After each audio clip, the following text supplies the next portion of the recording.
We begin this hour with a medical breakthrough you're seeing first on CBS Mornings. It could offer hope to millions of people who suffer from paralysis or other movement impairment.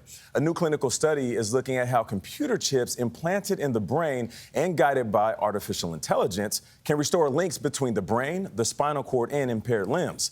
And researchers say the results so far are beyond expectations. Our lead national correspondent, David Begnaud, went to Long Island, New York to meet the study's first participant. He's been paralyzed for 3 years and is now doing things he never thought possible. Hey. Nice to meet you. I have never walked into an interview looking more forward to shake someone's hand than I was to meet Keith Thomas. May I shake your hand? Of course.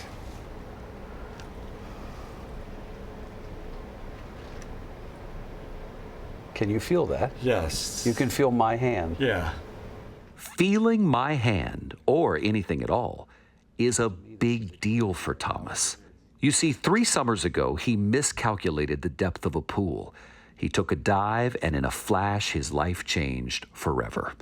He broke his neck and was paralyzed from the chest down. Gone was any feeling below his chest. He was 42 years old. Did you take your independence for granted? Totally. I didn't even think about it. For Thomas, independence was everything. He had an active social life and a successful career in finance. He entertained clients, went out to dinner almost every night of the week. In many ways, he was the life of the party. When you found out you were paralyzed, do you remember how you felt? I didn't believe it. I was like, no, I'm not. But when he got home from the hospital, his grim new reality became real apparent. When I first got home, I didn't get out of bed. I got out of bed once a day for 6 months. I cried all the time. I was crying because I didn't have independence. He was prepared to self-isolate forever. His aides and his family were really the only people he saw. So, who's older? I'm 2 years older. Obviously. That is his sister, Michelle Bennett, a near constant companion and caretaker. The accident, she says, brought them closer together. She told us that while he was still in the hospital and intubated in the ICU, she was positive about his prognosis because there were glimmers of the old Keith that she saw. He still kept his sense of humor in September. He goes, Michelle, I'm just so hungry, because he couldn't eat yet. He goes, I've been hungry since August. Like. And I watch the Food Network every day. My father would come home from visiting him, like, I don't know how he does it. He can't eat anything, and he's watching that Food Network all day long. Nice. But still, Thomas says at home, he was giving up hope. But then hope arrived in the form of a medical study that was just getting underway. It was conducted by Northwell Health in New York. Thomas was wheeled into surgery. And while remaining awake and alert, What do you feel there, Keith? Fingers? Which finger? 2 or other one? 5 small chips were implanted into his brain. The third one, like your middle finger? Okay. Okay, good. It's called a double neuro bypass. So now we're connecting to the brain. Those chips can now send and interpret signals from his brain to his damaged spinal cord and to his hands and back to his brain. Open. Guys. The result is that Thomas's thoughts can now control new movement in his hands. Close. Nice. Now, much of the new sensations Thomas feels only happen in the lab with the help of a new computer connected to his skull. But there is something remarkable happening even when he's not attached to that. So like the rest I can feel without this. So paralyzed areas can relearn? Yes. Yes. Engineer Chad Boughton directs the team at the Neural Bypass Lab.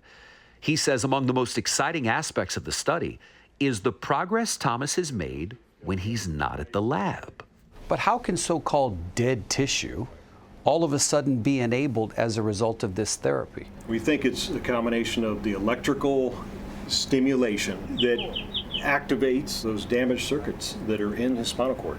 And then we believe it's starting to strengthen those connections. There's a saying that neurons that fire together wire together.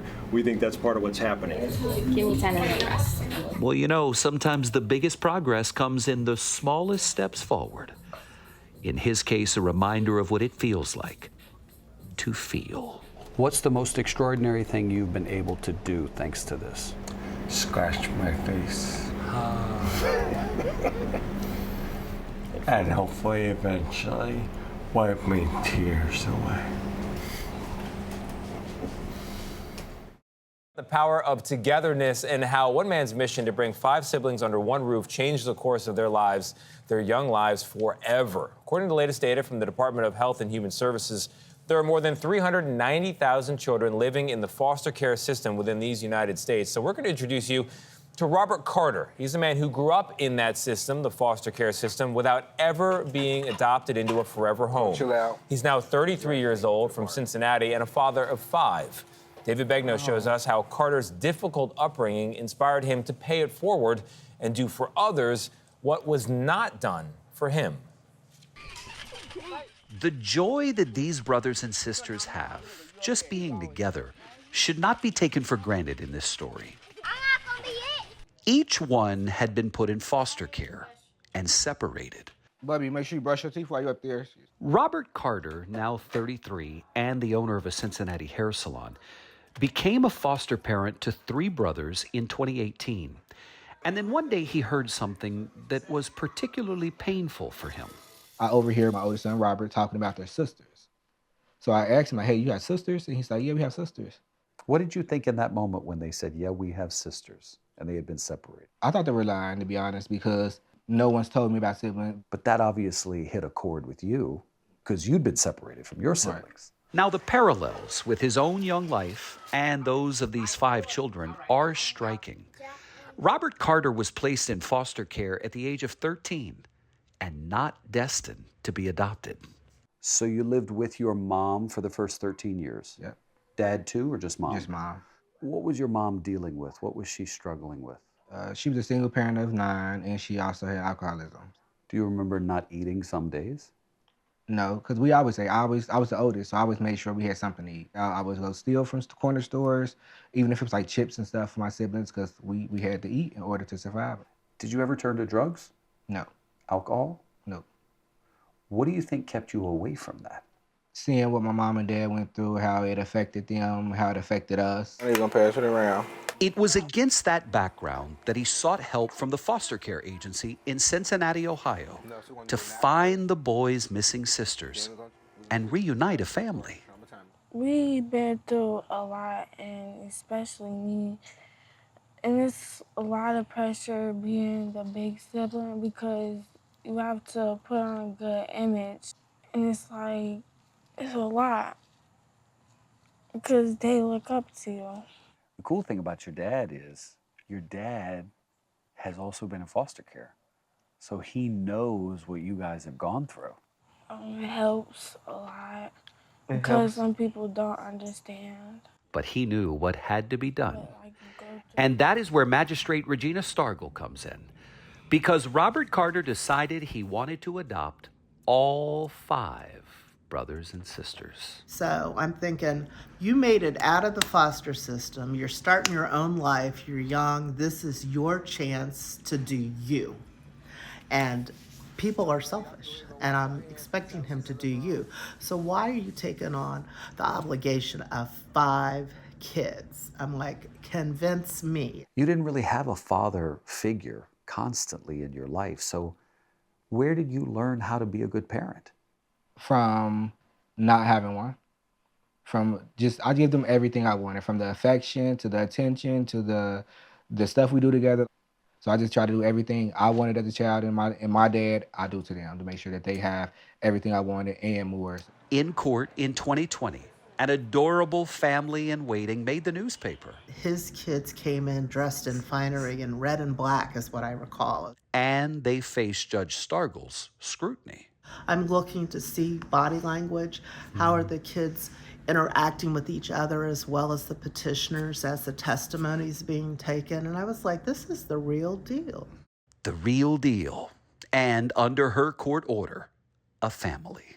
Now, as Robert Carter watches his children joyfully play together, he also sees what may have happened had the children stayed in the foster care system. So we're at my old apartment where I was in independent living when I was 16, by myself, coming home every day to nobody to greet me, nobody to cook me meals, no one to wake me up, say good morning or anything.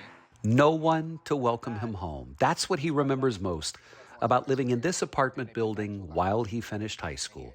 After living in 2 foster care homes, he was sent here to live on his own. It was hard. It was one of the most depressing times of my life. Something I would never want any of my kids to go through or anything like that. Can you tell me about some of those moments? I probably said it was my graduation. Because when you imagine graduation, you imagine, the day of, your parents waking you up, and it's your big day. And it was none of that. He filled his days working 3 jobs. Stay busy so I wouldn't have to go home alone, basically. So you work concessions at the Reds, Cincinnati Reds. Dishwasher at Chipotle. Dishwasher at Chipotle. And I was a cashier at Wendy's. As rough a childhood as you had, how were you able to turn that into such a productive adulthood? I feel like I just used my trauma and my hurt and stuff to be my fuel to keep going and to want better and want to help people and do better in life. It's inspiring that given all you've been through, you were able to graduate high school.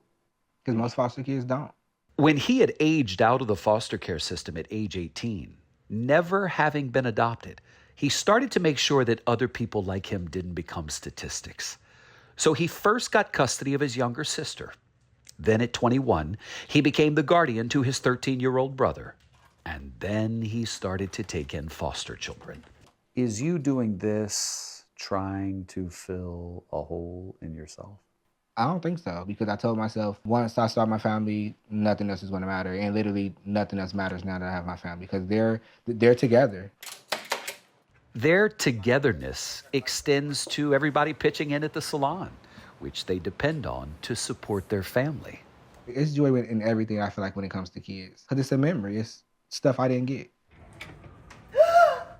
And guess what? That joy has spread. We wanted Judge Stargell to see the family she allowed to be together almost 3 years ago today. We are reaffirming the adoption of the Carter kids. Yay! You should know, too, the family that Robert Carter brought together now also includes his mother, who gave up drinking 4 years ago, and his father. Robert has reconciled with them and embraced them as parents, giving his children grandparents. It's a family all together by the force of one very loving man. Man, David, you just had layer upon layer upon layer of goodness. And every time I thought it can't top that, then you end with the mom and dad and they're all back together. But listen, giving Mr. Carter and those kids a standing ovation. That was amazing. Amazing. A story of love and strength in the face of devastating news. Our lead national correspondent, David Begnaud, recently visited a man from South Louisiana who was diagnosed with a fast-growing and aggressive brain cancer 6 years ago. Doctors told him he didn't have long, but so far, and he's not taking this for granted, he's beaten the odds. And David joins us. So, wow. Good morning, David. Good morning. Got to go back home to tell this one. Really? If you have ever been diagnosed with a life-threatening illness, or you know someone who has, you know that one of the first questions you want to know is, who's beaten it? Who are they? What is their story? That hope is this story. John Bienvenu was 28 years old with an 8-month-old child when all the certainty he had in life vanished. So before I went into surgery, they said, this could be it, This could be the time that I leave this earth. Surgeons had rushed to remove a lemon-sized glioblastoma brain tumor. And they confirmed, they said, this is stage 4 glioblastoma. People usually live 3 to 6 months, and waking up from the surgery and having my son, 8-month-old, put on my lap, and he looked me in the eyes and he was smiling, and I looked at him, and I decided right there I wanted to show him how to live. He said, from now on, there's no bad days. With his wife, Leslie, who he met when they were kids, They decided that even chemotherapy and radiation treatments were not going to stop them from living as if every day is a special occasion. So when the medical world, the science world tells you, enjoy your life, good luck, but there's not much hope in it, we shifted that hope into our faith life. Paint that picture for me of how this family was just like, we're gonna do whatever we can to be together. Every weekend was dinner at my parents', or even just in the Weekdays. afternoon. It was definitely a loving time. Having grown up in Louisiana, I've known about the Bienvenue family for most of my life. Melissa is John's mother. It's a story of hope, it's a story of love, and it's a story of faith. It is also a story about learning for John's father, Jimmy, and John's brother, James. You see, both are doctors, and they knew John had little chance of beating the odds. I remember when John asked me, so how do people die from this? It's like not a conversation you want to have with your brother, ever. Hear, hear. Thank you. Yet this tight-knit family still found reasons to celebrate. They went to North Carolina to mark the end of John's radiation treatments, 3 months after he was diagnosed. It was his 29th birthday. And I remember taking a picture of that cake, thinking that that would be his last birthday cake. The results of a scan 5 months later indicated that might be true. My dad gets a text on his cell phone, and I see tears coming out of his eyes, and he walks out. It's my older brother, and he started crying. And that's when he told me. It was my brother who said, 3 more tumors. So everything that the doctors told us was going to happen, that he was going to have a reoccurrence, it was happening. That's whenever we pretty much signed up for Gamma Knife for them to take out their remaining. That was like our Hail Mary shot. And I remember that day we thought, this is it. this is it. And John was just saying that he didn't have fear at that time. You didn't feel fear in that moment? I didn't. 6 months we had dealt with it. It's not that I was used to it, but I was prepared. He prepared to die by living very simply. We have been to places that we had never been before, and I've talked to people who I've always loved so much, and I've apologized to people who things weren't as I want them to be. We always say that that first year after he was diagnosed, we were living a bucket list life. And our bucket list didn't look like skydiving or taking a European backpacking trip or scuba diving. We planted a garden. We got chickens. And it's been that way for 6 years. How you been? Get it? How have you been? Because, at least for now, John Bienvenue has beaten the odds. And we take bike rides all the time. And those things were our bucket list, which sounds ridiculous, but it was just the simplicity of living a simple but really beautiful life. And our little boy feels that. He traded his comfortable desk job as a vice president for a development company for a job outdoors as a landscaper. I love it. I love being outside and putting my hands in the dirt. The results of more than 3 dozen brain scans show no cancer. But we still live as if everything could change tomorrow because we know it can. And even now, with our little boy being 6, he is involved in those tough conversations with us sometimes. So you chose to tell him? Yeah. It's not like he doesn't fear death.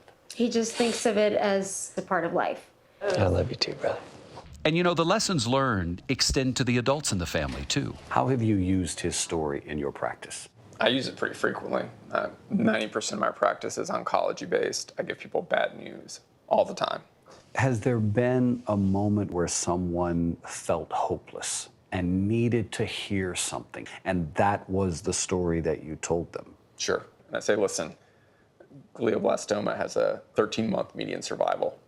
And my brother's here 5 or 6 years later. So you just need to focus on you, your family, the day-to-day. This is going to be a grind, and we're going to do everything we can. When the Bienvenue family celebrated the 4th of July this year, the gratitude they shared was infectious. They know they are among the most fortunate family to still have John, because only 5% of people diagnosed with glioblastoma survive even 5 years and get this chance to just live. What is your purpose now?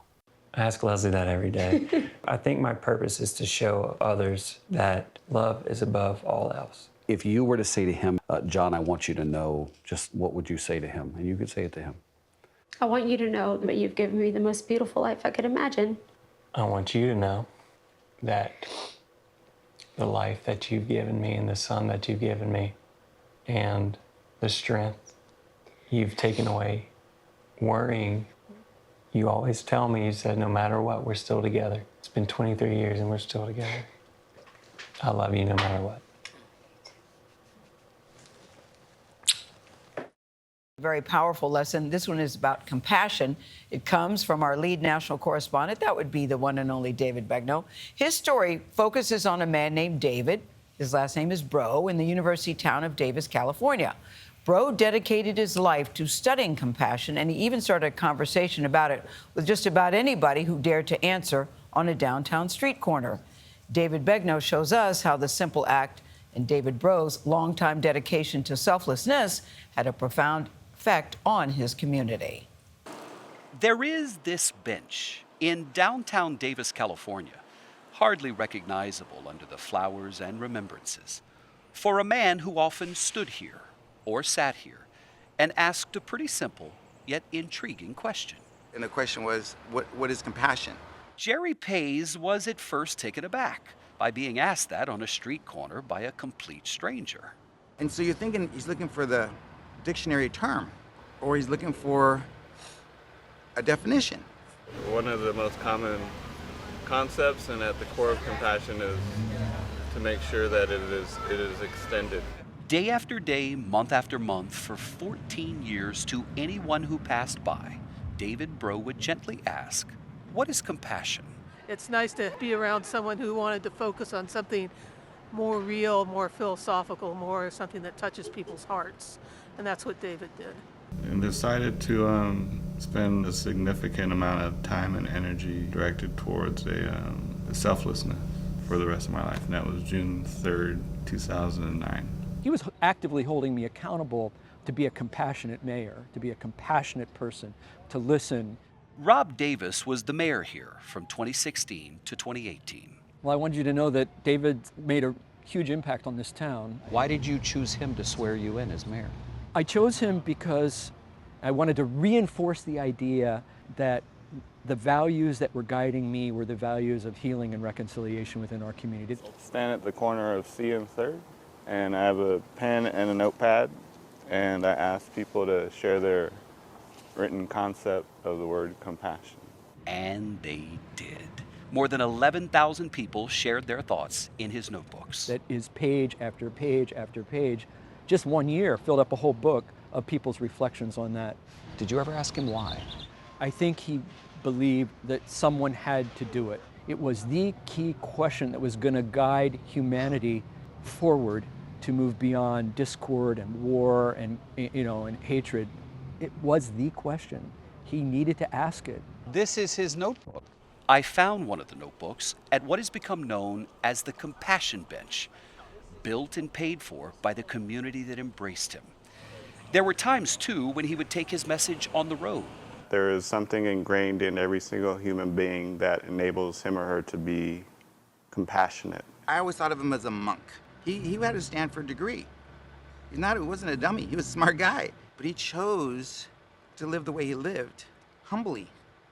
And I offered him many, many things. And the only thing that he took major for me one time is I gave him a key to my salon so he could come in and use the bathroom.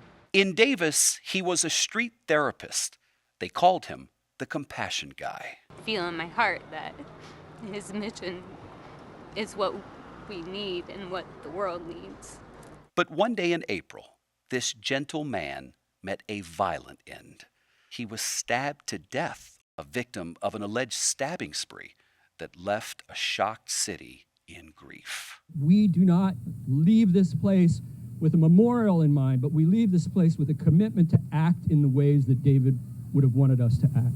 Unfortunately, this happened, but it also excelled his mission by tenfold. For the 400 people or more that came out to see him, they were touched by that. They knew that he had brought to this community important questions about what we really wanted in the world, what we wanted to be, what we wanted to see. And suddenly the people of Davis, California faced another question. How do we respond to this? The answer came from David Begnaud himself through his sister, Maria Begnaud. The message that he left for me, it was in 2016, and I had forgotten it. And he said, if I am ever harmed and unable to speak for myself, forgive the perpetrator and help others forgive that person. Yeah, it's classic David, right? You need to forgive them. He believed in that. What he said to his sister about forgiving, he meant that. He really genuinely did. He could not hold a bad thought against someone. He wanted the opportunity for relationships to be restored. David Begnaud reached that way of thinking the hard way. He went through a pretty dark period in his life. Our mom passed away in 1997, and my dad asked him to come back home and take care of him. Our family life was very difficult. And my dad was physically and emotionally abusive to my mom. And we grew up not liking him very much. But then when he asked David to come home, David did that right after college and started developing a relationship with him and seeing him as someone who is aging, becoming more frail, and started recognizing him as a human being. From knowing him for 50 years, I wasn't surprised when he forgave my father. It made sense to me. As many people still consider what comes next, they must face the legacy that David Begnaud left them. And you know, I didn't really learn what it was until he died. And then I realized during the vigil is when I finally learned. I'm like, because he was asking everybody, what is compassion? But eventually, I think what he was doing was a call to action. So Jerry, yeah, what is compassion? If I see you're cold, if I see you're hungry, or you're hurting, those are opportunities for me to be compassionate, to be kind, to be gentle, to be loving, to be present. For Maria Begnaud, she has the words her brother left her to live by. I was like, okay, now I know what I have to do. And I have to have forgiveness in my heart. And I have to help others, not force others, not, shame others into that, but anyone who needs help with finding forgiveness, then I'm here for them. So many of the words that filled David Begnaud's notebooks have been published. And about that one word, compassion, it comes from the Latin meaning to suffer with, to feel the pain of others. And from the man who spoke that word so often from this bench comes this challenge: to put that word into action, to not only feel our neighbor's pain, but to do what we can to ease it, because that is the power of compassion. We're going to begin this hour with the story of a man who found strength, also found resilience in the face of a tragedy and a near-death experience. These are two events. Richard Rogers, he's a business owner from Chattanooga, Tennessee. He had every reason to give up on life after a lightning strike almost killed him almost 30 years ago, nearly killed him. Then, on top of that, he also had to deal with a painful loss in his family, and on top of that, the prospects of financial ruin. Well, now, he's using his second chance at life to help others in need. Lead national correspondent David Begnaud recently met up with him. Right across the way there is where the lightning incident happened. Richard Rogers was sleeping in a hunting cabin with a friend and his friend's two boys when a lightning bolt sliced through the roof and set him on fire. Your heart stopped? It did. What do you remember about what woke you up? I didn't wake up. Okay. I was dead. Skin on his chest burned away. No longer was he a fit 41-year-old man. November 11th, 1995.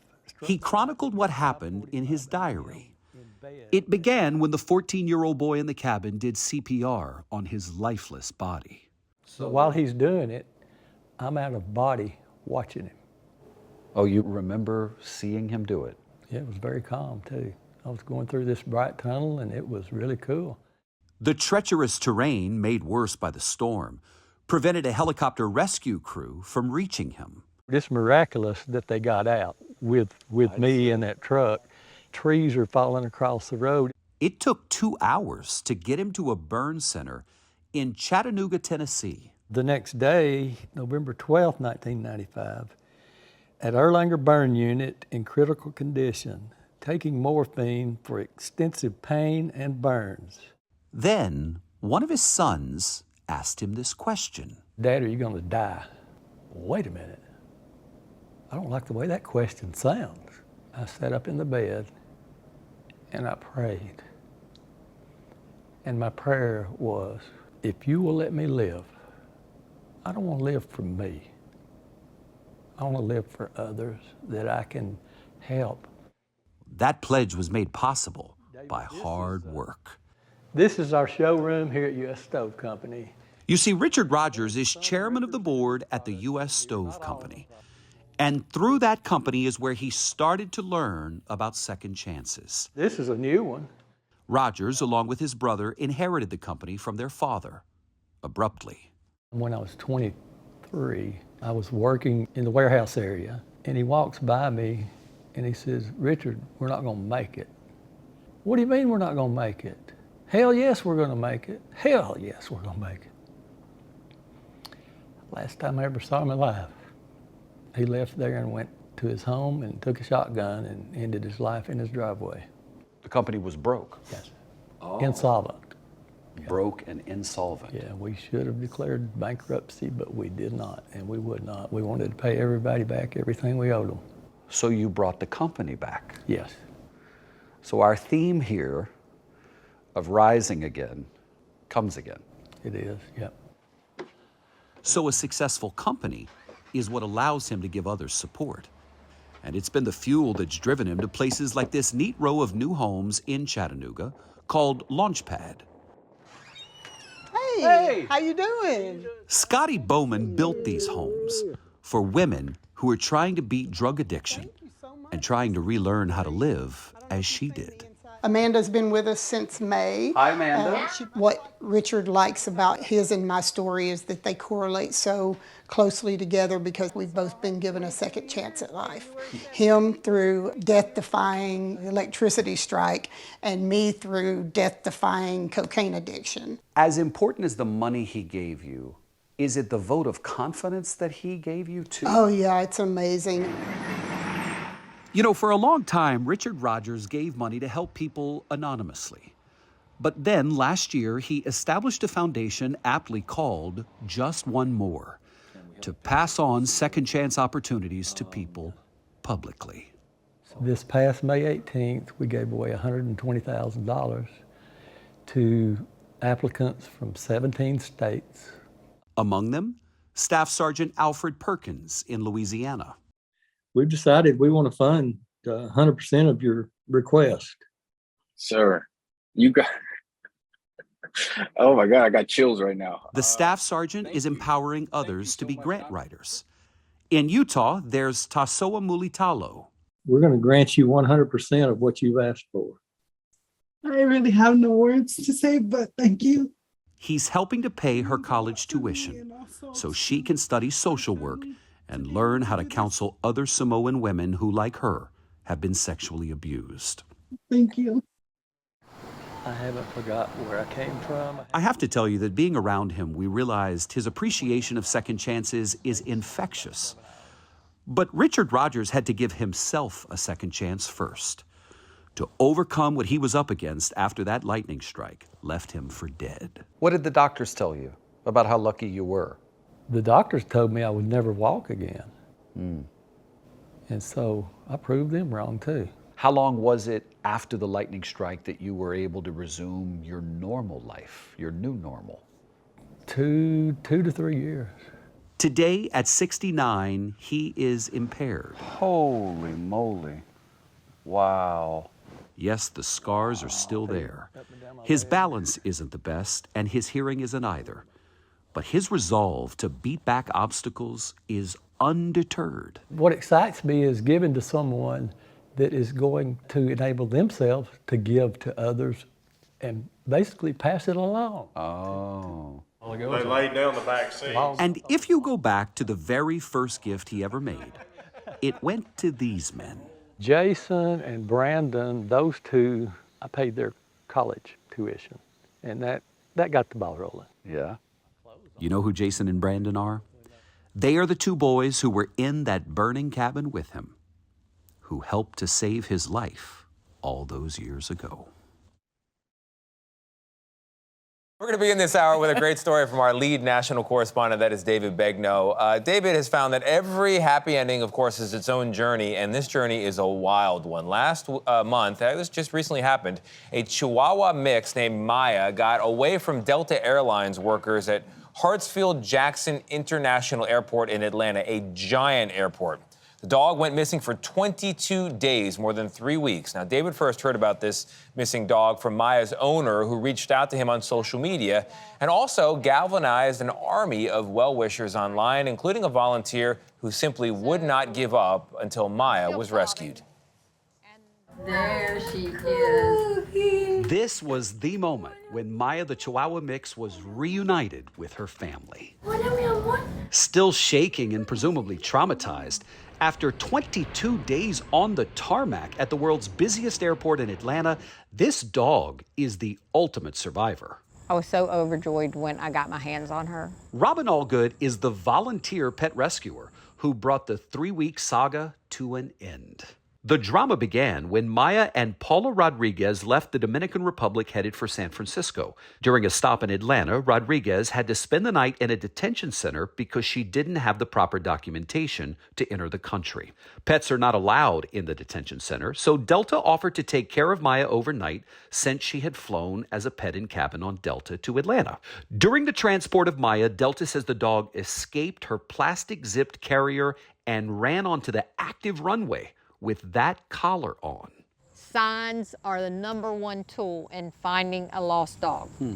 How did I get Maya? My sign. I am desperate to find my dog. After seeing Rodriguez's plea for help on social media, Robin Allgood reached out to her and then started her own search for Maya. Passed out hundreds and hundreds of those things. But 2 weeks into the search, she lost hope. I gave her a 1% chance of still being on that property. Then, 3 weeks later, you're at home, you get a call at 2:30 in the morning from a FedEx employee who says, "I think I saw the dog." Right. That man, Al Lewis, had seen Allgood's signs. She raced to the FedEx facility at Atlanta's Hartsfield-Jackson International Airport. So you get to the guard gate, you're like, "I'm here to help find a dog," and they're kind of looking at you like, "Okay, lady, it's 3:30 in the morning." Right. That's exactly how they were looking at me. Like, really, lady? Y'all, you don't understand. This dog's been missing for 3 weeks, and nobody has seen this dog. The dog is on your property. She says FedEx security told her you need to speak with Delta, so she drove over to the Delta terminal. And he says, we can't give you clearance because we don't have proof that the dog's there. Oh. We need a picture. So what'd you do next? I busted into tears. I went back to FedEx, and he's like, well, that's not our problem. Delta lost the dog. It's Delta's problem. Now, Delta insists that it search for the dog day and night and check nearby shelters. Meanwhile, it was noon, and Robin Allgood says she was just getting the runaround from everyone. He's like, I don't know where security is. I go and I just start walking around. She gives me a number. I kept calling it straight to voicemail. Go back, ask for the manager, and they tell me he's gone. He left. I kept riding by. Allgood says she just circled the FedEx facility for nearly 3 hours looking for Maya. By this point, it's roughly 3 in the afternoon. You've been there 12 hours. Right. You come across the FedEx employee. And he's like, okay, when I have time, I'll look. That was FedEx manager Norris Champion. He gathered a group of coworkers and they started to look for Maya on their own. And about an hour later, I get a phone call and he said, hey, I found the dog. Well, he sent me a picture, and as soon as I clicked on that picture, I saw those seashells on the back of her neck. That's her. It was on. I was like, it's her, it's her, it's her. I said, do not take your eyes off of her. He said, go to the airport and find security. And I'm thinking, oh no, not again. Here we go again. But actually, that picture changed the game. Officials took Allgood onto the tarmac to get Maya. When you grabbed her, did she flinch? No, that is what shocked me so bad, because she was so panicked. She was trembling so bad, and I could literally see her pulse in her neck. Allgood took Maya back to her van. She took this picture, and then she texted it to Paula Rodriguez. I'm just so happy. I'm just so happy that I got her. Hey! okay. The very next day, Delta flew Rodriguez's mother, Lisette, to Atlanta for the reunion. She was still shaking, 7 pounds thinner and dehydrated, but Maya was okay, thanks in large part to Robin Allgood. This is the really angel. And now Maya is back in Paula's arms in the Dominican Republic, safe finally, and sound asleep. Ah, don't we love a happy ending? Now listen, as Robin is searching for Maya at the Atlanta airport, her family goes right by her on the family vacation to Hawaii. And she's like, I'm not going. I got to find the dog. She did. And Robin made it to Hawaii and is with her family this morning. PETA is going to split a $5,000 reward, giving it to Robin and the 5 FedEx workers who helped her to find Maya. Welcome back to CBS Mornings, where this morning we are sharing a story of courage, commitment, and determination involving the plight of a young family who fled the war in Ukraine last year. And like an estimated 312,000 other Ukrainians came here to these United States. The family arrived in South Carolina. They were in desperate need of answers and also what they call a medical miracle after their young daughter showed signs of being deaf. Lead national correspondent David Begnaud shows us how their journey led to life-changing treatment from their American medical team. This is 2-year-old Zulata Kuzmina and her 6-year-old brother, Philippe. Their parents, Diana and Oleg, dreamed of going to the United States ever since their children were born. But it was the despair of war that brought them here last year.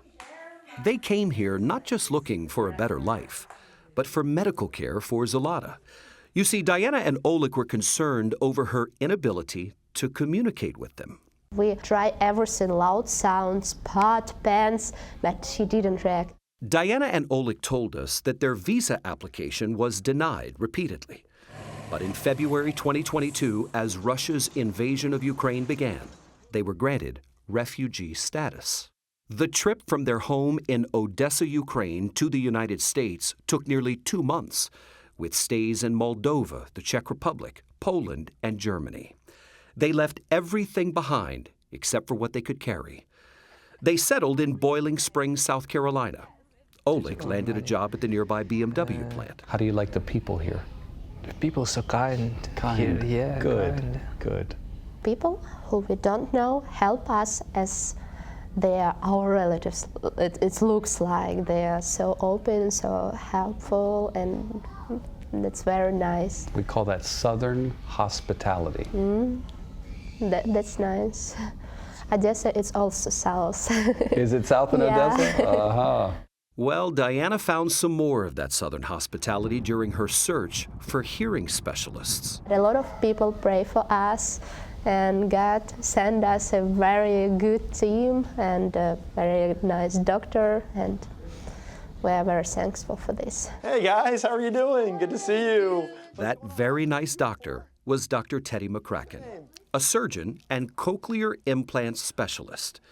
Turns out his great-grandparents fled persecution in Odessa, Ukraine, a century before. Did you feel a personal connection at that point? Well, you know, I mean, I think my personal connection was really more as a parent, right? Trying to do the best thing for their child. Because I could only imagine if it were my child and, you know, they were in an extremely unfortunate situation. In the United States, every child should get screened for hearing loss as part of the routine workup before the child leaves the hospital.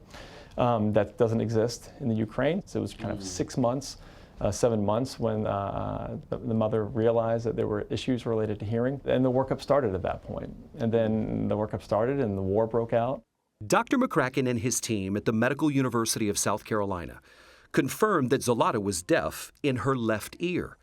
But they saw that there was a glimmer of hope. That's where we saw that, yeah, she was responding at very, very loud levels to noise in that right ear. For nearly 2 hours, Dr. McCracken and his team surgically placed a cochlear implant, which is composed of 2 parts, an internal processor receiver that he inserted under the skin and muscle behind her right ear, and he created a path for an electrode that stimulates the auditory nerve. Once activated, the stimulation of the auditory nerve then sends signals to the brain, which will interpret them as sound for that ear. But the surgery wasn't a guarantee. that she would end up hearing in that right ear. We really do not know what her outcome will be, but we know this is going to give her the best chance possible when it comes to having kind of auditory hearing. The family had to wait a month for the incision to heal before the device would be turned on. And then they would determine if the procedure was a success. How are y'all? Oh, look how cute. Yes! I'll put it on her ear, just like this. Dr. Amy Noxon is Zlata's audiologist. Just try to talk to her a little bit. Zlata. You want to put it out? Oh, she is. Maybe something there.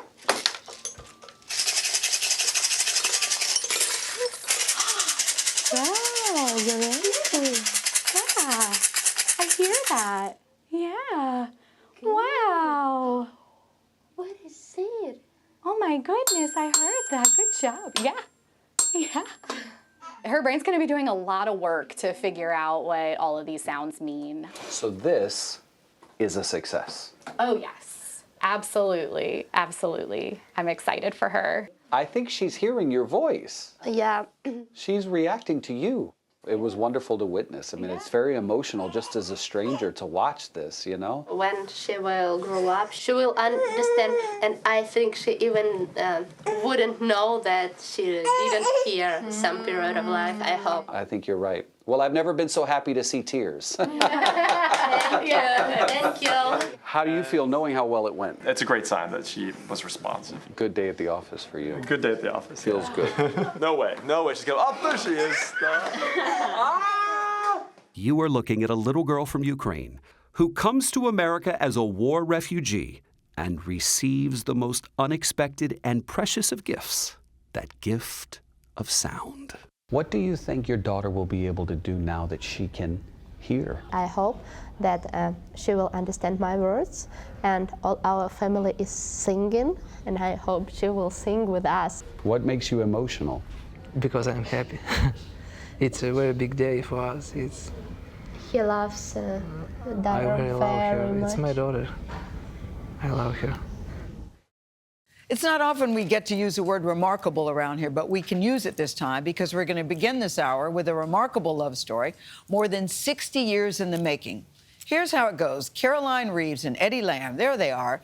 They were high school sweethearts in Nashville, Tennessee in the 1950s. Look how she's looking at him. They broke up after a few years. She's still looking at him. They broke up after a few years and didn't see each other again until just over a year ago. Eddie is now 85. Now he's looking at her, looking at each other. I love this. Caroline turns 82 on Thursday. And as our lead national correspondent, that would be David Begnaud, found out, they recently married, and guess what? They are still very much in love. It was 1956. Elvis was playing on the jukebox. Ike and Mamie were in the White House. And Caroline and Eddie, well, they were in love. Oh, I just thought he was the cutest boy on campus, you know. And once I saw her, it was all over. Eddie Lamb was earning 65 cents a day, delivering the Nashville Tennessean, the newspaper that would one day tell their love story. When I took her out, all I could do was Coke and French fries, and that was about it. That's the only meal he ever bought me was French fries and a Coke. Known around town as Eddie's girl, Caroline Reeves wasn't looking for a fancy dinner. She had her eyes set on his high school class ring and all that it would signify. It was an engagement ring, and I was the type of person that would have committed myself to him for the rest of my life with that ring. When you didn't get the high school ring? It was just really broke my heart, and I just thought he just didn't care enough about me. And what came of that? Well, not a whole lot. Whose fault was that? That was probably mine. Look at y'all. And I made all of the dresses.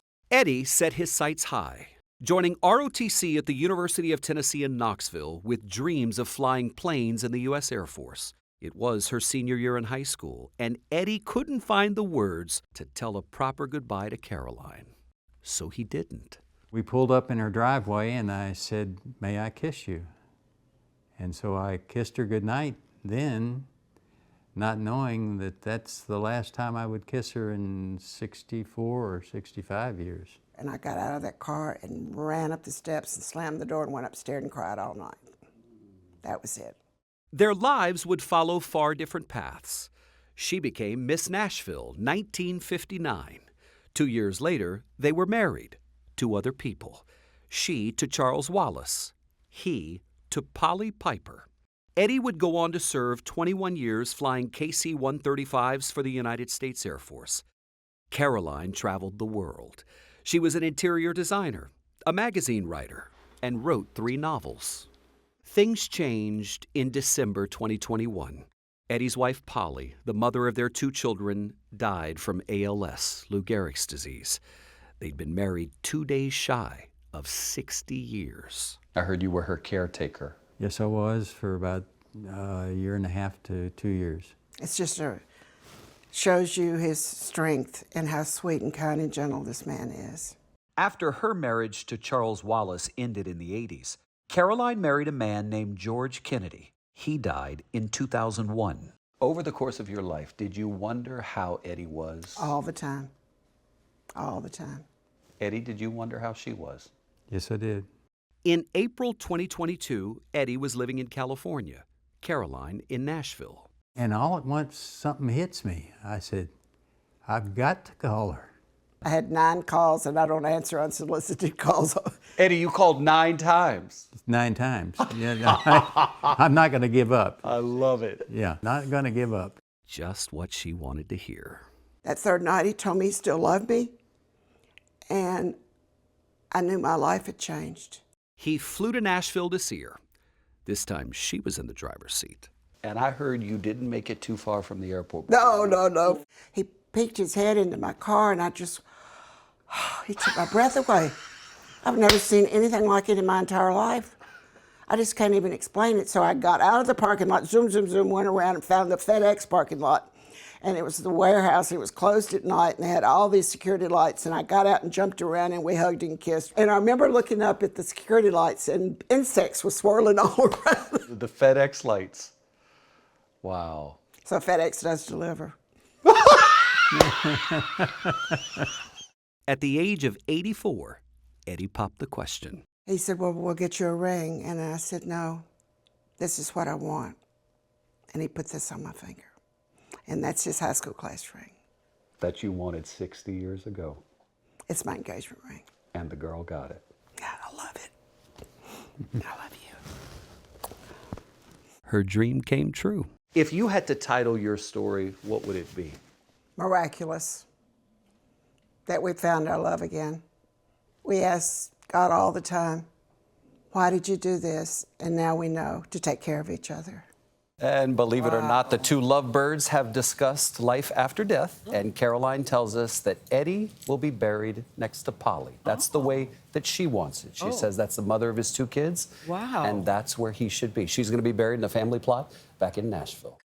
Here's a question for you. What do a lost earbud, a vineyard in Napa, and a curious dog have in common? It's a mystery that was personal to CBS News producer Chris Weicker, and she brought our lead national correspondent, David Begnaud, along on the journey of this mystery. Take a look. In the vineyards of Northern California, winemaker Aaron Robinson is immersed in a career he loves. Really well-drained soils, so the vines really struggle and create incredible fruit. About 50 miles south, Good morning. in the San Francisco office of CBS News. You're not getting to the money. You don't know. She has to know. But hold on. No. Producer Chris Weicher's passion for storytelling is always evident. I think you need you talking to her, and that's the one place where it actually works. So let's put that back in. All right, we can put it back in. And this is Wednesday, an inquisitive little puppy who brought us all together on this beautiful rustic hilltop. Hi, it's my pal. Yes, it's so good to see you again. Well, I guess we do have to do a toast. Yeah. So we're toasting Wednesday for the earbud recovery. Otherwise, I would have had to explain to my son, who gave it to me for Christmas. To Wednesday saving Christmas.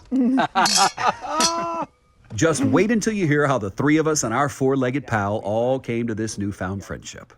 So over the summer, Chris lost an earbud, something to which many of us can relate.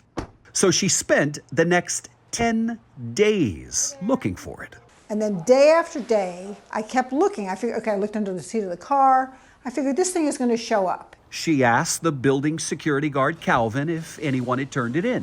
Why would you think somebody's going to turn an earbud into the front desk in San Francisco where things get stolen all the time? No, they would, because, I mean, you know, it's San Francisco and we revere tech, right? Finally, speaking of tech, she used the Find My app on her iPhone.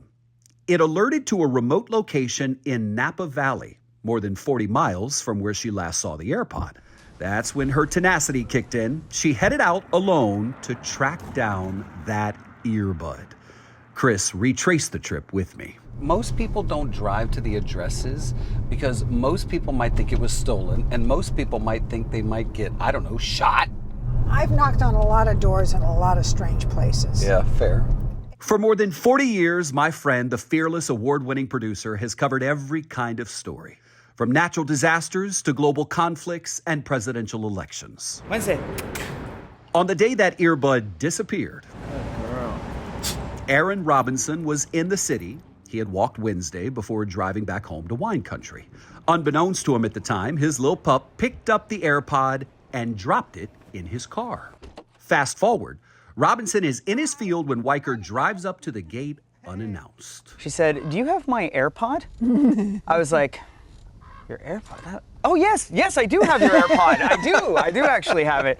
I said, "Do you want to come up?" She said, "No, I didn't know who you were." Yeah, she's like, "I'll wait here." You know what I mean? With that hair, I'll wait here. You probably never thought that somebody would actually show up looking for it. No, you got to have a lot of perseverance to come all the way out here. Let me tell you about my dear colleague and friend. This lady is like Wednesday on a bone. She ain't letting up, okay? It's what we do for a living.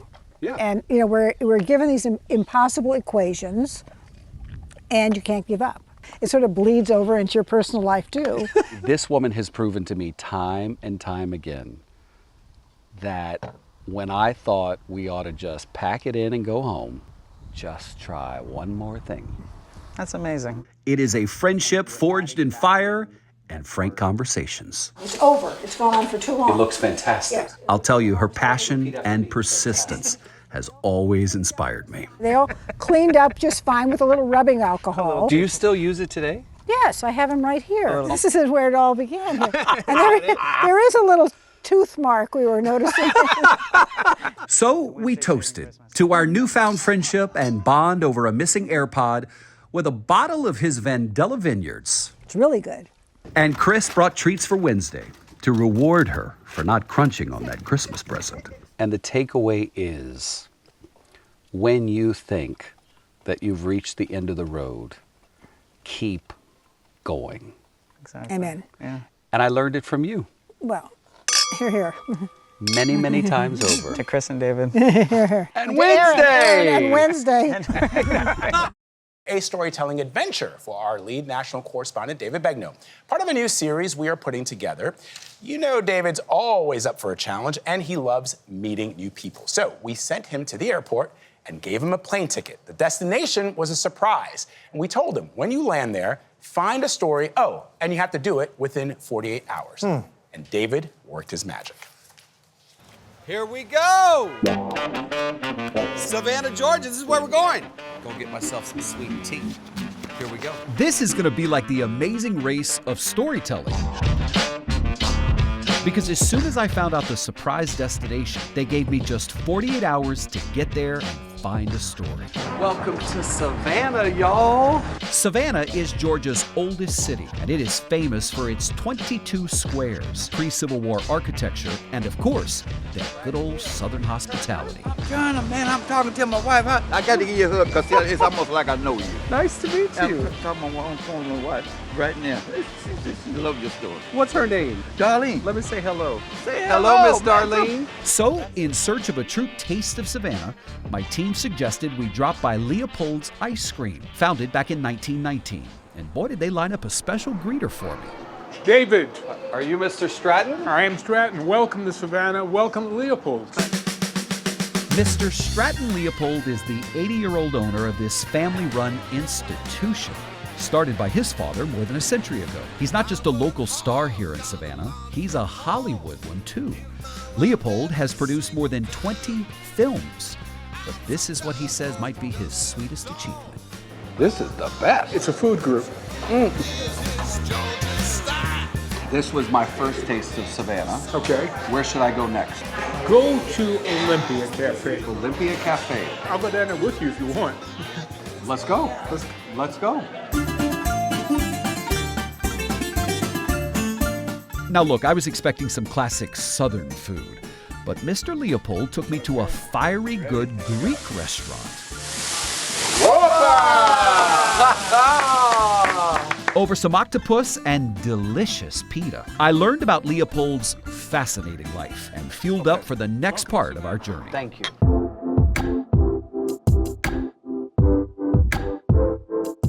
I hopped on the trolley with our tour guide, Gina.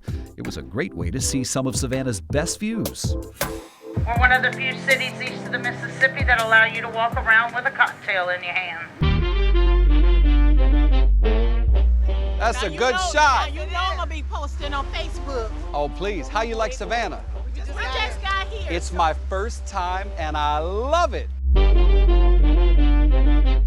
We had the opportunity to meet people like Martin from Haiti. Moved here 19 years ago. Savannah was his first stop in the U.S., and he decided to stay. You know, of all the people we spoke to, I remember Mr. Leopold, the ice cream man, saying, "David, you have got to meet Wilbert Boyce." So the next morning, we arrived bright and early. And look who we found sitting on the bench right outside the shop. Hello, Wilbert. My name is David Begnaud with CBS News. How you doing? Doing just fine. Nice to meet you. Wilbert Boyce is 78 years old. He's a father of 3. And he's been working here at the Barber Pole in Savannah since it opened 25 years ago. It's a busy spot for walk-ins. But for Mr. Boyce, the day moves at a much slower pace. Not because of his age, but because his craft is a dying one.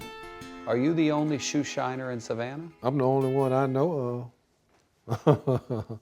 I don't know nobody else shining shoes in Savannah. Why do you think that is? Well, you know, there ain't that many people getting their shoes shined. That's why. Is it because we're all wearing more casual clothes Exactly. today? Yeah. What does a nice, shiny pair of shoes say about a man? Hey, a man ain't saying nothing if he get up and get dressed and his shoes ain't shine.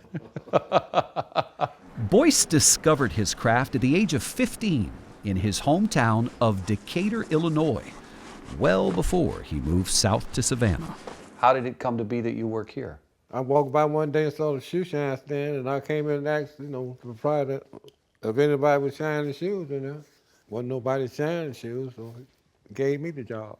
The job looks a lot different these days. Boyce spends a lot more time just sitting